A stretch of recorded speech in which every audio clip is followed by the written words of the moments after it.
Gun control is another hot-button issue for Congress. Senators heard emotional testimony yesterday from some relatives of the Newtown school shooting victims. Nancy Cordes is on Capitol Hill. Nancy, good morning.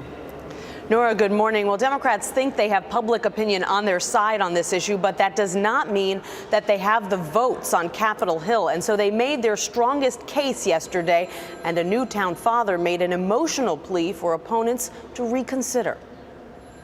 Jesse was the love of my life.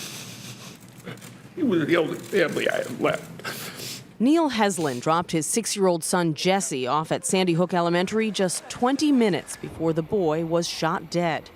Heslin urged lawmakers to outlaw the kind of semi-automatic firearm that was used to kill his son and 25 others in the space of 4 minutes. That's a dangerous weapon, and anybody that can deny or argue that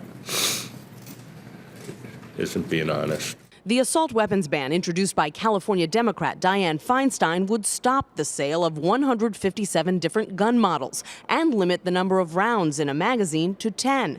Milwaukee's police chief Edward Flynn said an assault weapons ban would protect his officers. For the first 20 years of my police career, I carried a 6-shooter, and that was plenty.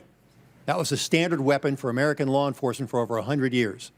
And in the last 20 years, we've been in an arms race. Republican senators expressed sympathy, but not agreement. I think the place we should start is fixing the laws we have rather than expanding them and creating a false sense of security. They argued a ban would violate the Second Amendment. And we should not target our efforts to needlessly restricting the constitutional liberties of law-abiding citizens.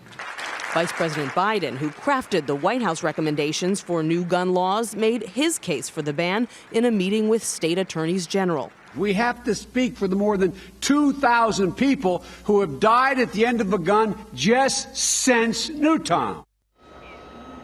Even if Senate Democrats do manage to scrape together the votes that they need here, they're going to have a lot more trouble in the House, which is controlled by Republicans. They are making more headway, Nora and Charlie, when it comes to background checks and strengthening those. A bipartisan bill to do that could be introduced here in the Senate in the next couple of weeks. Nancy Cordes, thank you.